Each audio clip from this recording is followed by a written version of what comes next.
It was next to a twisty old tree. The wind whistled and Thomas heard a strange cry. Suddenly, Thomas felt something touch his tender.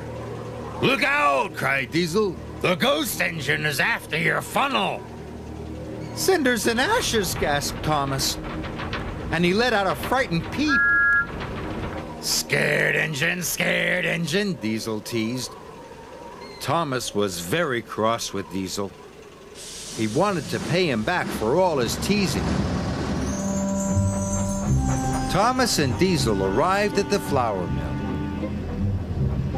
Thomas rolled up to collect the flour.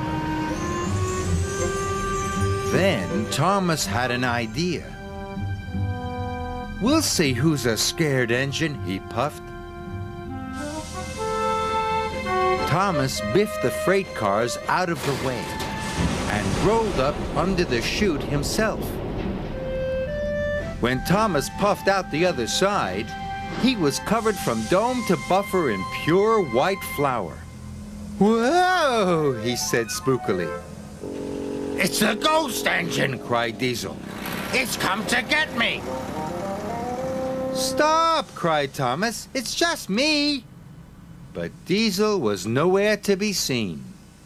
After Diesel had gone, the mill seemed very quiet. But there was still work to do. "The island needs its bread," thought Thomas, "and Sir Topham Hatt needs his English muffins." Thomas shunted all the freight cars into one long line, and he set off for the bakery, all alone.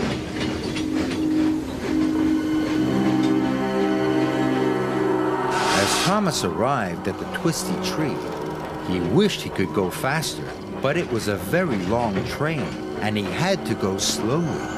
Because he was going so slowly, Thomas could see that the tree wasn't spooky at all. "It was just a tree," he gasped, "and the strange cry was just an owl." Thomas was relieved.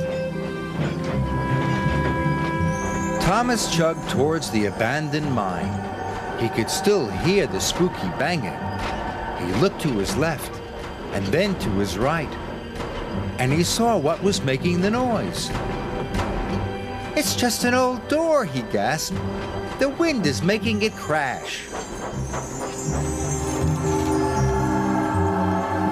Finally, Thomas reached the old woods. The breeze still blew, and the branches creaked. Thomas took a big, brave puff. But without Diesel's teasing, Thomas could see the haunted forest was actually Henry's favorite forest. "It's not scary at all," said Thomas.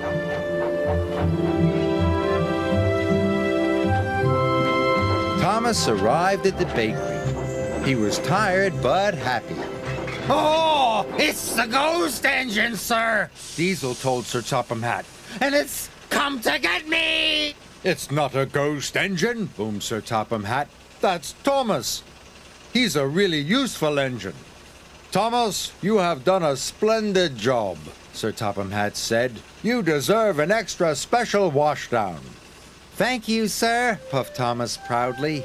And while Sir Topham Hatt waited for the first batch of English muffins, Thomas looked forward to telling his friends his Diesel Halloween story.